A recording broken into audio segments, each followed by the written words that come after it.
Hi, this is Donna. Welcome to DD Paper Crafts, and in today's video we're going to be making this book style gift box which I've decorated for Easter. So on opening, the book pops up like so. There we have our Easter images, and then this page flips up and inside we have a box for our Easter treats, or a box in which you can put a box of Easter treats. So let me show you how I put the project together. To start, we're going to make the box frame, and I've got 4 pieces of cardstock which are 3.5 by 4 inches, and along the 3.5 inch side I'm going to score up 1/2 inch, 1.5 inches, 2 inches and 3 inches. I'm going to do that on all 4 pieces of cardstock, and on 2 of the pieces only, along the 4 inch side, I'm going to score up 1/2 inch down to the first score line and 3.5 inches down to the first score line. So do that on 2 pieces. Fold and burnish on all 4 pieces along the long score lines.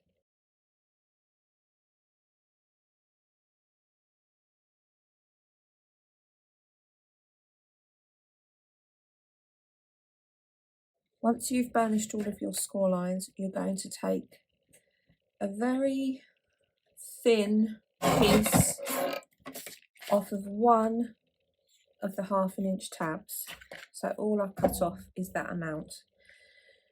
Do that on all 4 pieces, with the pieces which have got the additional score lines in cut into the long tab. Take the 2 pieces that don't have the additional score lines, add glue to one of the long tabs, fold the piece flat along the second score line and fold the other 1/2 inch tab over, and you should find that you get a nice rectangular tube. So do that on the 2 pieces that don't have the additional score line. Take your 2 remaining pieces, and with the additional score line facing you, cut down the score line to the second score line, and then cut across diagonally to the outside edge of the cut paper, and you'll have a funnel shape like so. Repeat on the other side and do that on both pieces of cardstock. We're going to add glue to our shortest tab, fold over and burnish that down. That's going to give us our tube, and do that on both pieces of cardstock. So our shadow box frame is going to fit like so.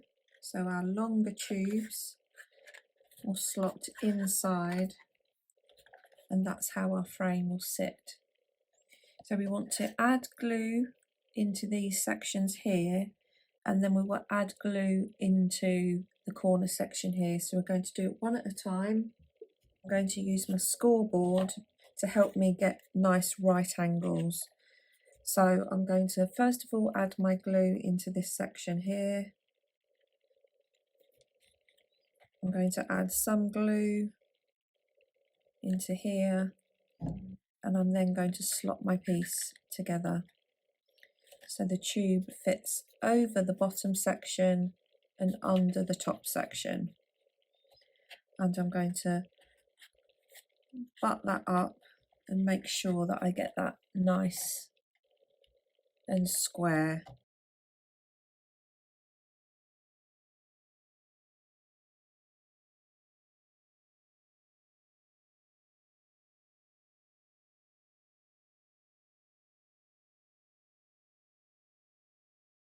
So you would just want to let that sit and dry thoroughly.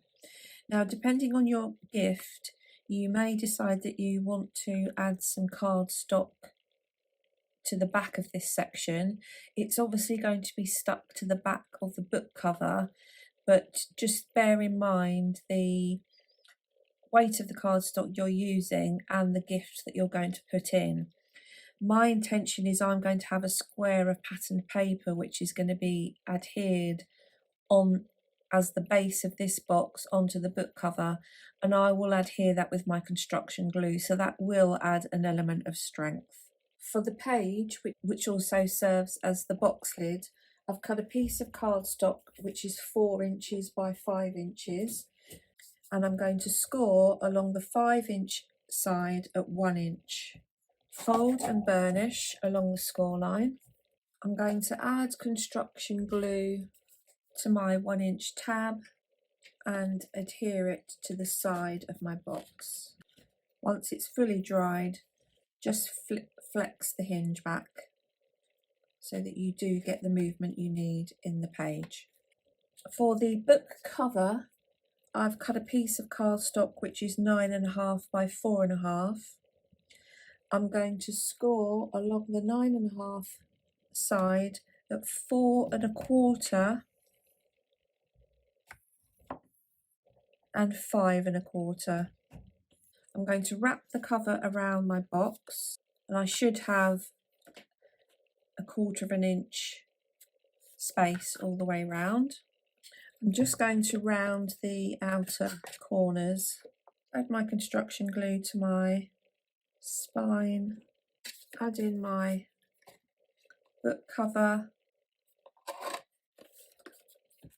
and just get that in equidistant, push my spine in. Before I stick the back of the box in, I'm going to add my decorative paper into this section here, and I'm just going to add my glue around the edge of the box back, and then I'm going to add my construction glue to the back of this piece, flip the back cover shut, and just let that sit in place to dry thoroughly.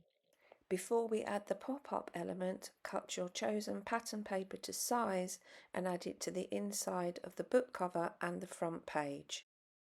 I'm starting with a piece of cardstock which is 7 inches long and 1.25 inches wide. I'm going to score at 3.5 inches, so halfway, and then along the short edge I'm going to score at 3/4 inch. And fold and burnish along the score lines. I'm then going to cut into the 1/2 inch tab on the folded end and just cut a wedge at the other ends. So this is our pop-up mechanism. And obviously adjust the size of this to suit the size of your box. You could make it shorter if you wanted, depending on the amount of images that you're going to adhere to it. You could also make this element here shorter or taller, depending on the images that you're going to add to it. With regard to placement, the only thing that you really need to bear in mind is the size of your images. So this is a draft of an image which I've printed off the internet. When my box is closed, my image is going to lay flat. So I want to make sure that the placement of my mechanism is such that my image is not going to protrude out of the outside of the box. I could have it right up to the edge if that suits, if that works for the size of your image, but that's really only the thing that you need to bear in mind, along with the angle of your mechanism and then the placement. If my mechanism were angled like so and my image was up this end, obviously I'm then getting very close to having the image protruding over to the edge. So when you're adding your mechanism down, just need to bear in mind where you want your images placed on the mechanism and the size of the images that you're going to use. I'm going to add my quick grab glue to my first tab, adhere this side, and I'm keeping my centre score line in line with the join of the pages, and I'm just going to lay that in like so, and I'm going to let that fully dry, because if I close this now whilst the glue's still tacky and I've got any glue on this edge, when I pull it back up it's going to tear the paper which is just in front of the fold line. So I'm going to let that dry as much as possible. So once I'm happy that that's secure, I'm going to fold my mechanism over, lining it up, and I'm going to add glue to the opposite tab to try not to get glue over the score line, and then I'm going to close my page, and I'm just going to set that aside to dry thoroughly before I go back in. Now my pop-up mechanism is dry, I'm going to get on with decorating the remainder of the box. So here's the finished decorated book box. As you can see, I've added paper to the front and a bunny image with some honeycomb paper. I've added some ribbon underneath the DSP, and I've added the DSP all the way around. So there's our finished decoration.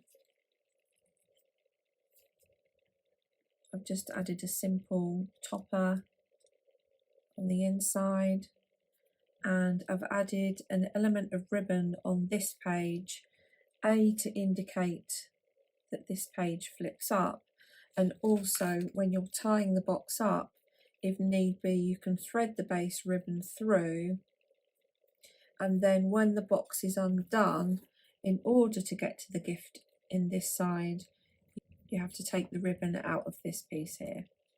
I hope you've enjoyed today's project. You can obviously adapt it for any occasion, it doesn't just have to be for Easter, and you can adjust the size of the box to suit your chosen gift. If you've enjoyed today's video, please give me a thumbs up, and if you haven't done already, please consider subscribing to the channel. Until next time, thanks for watching.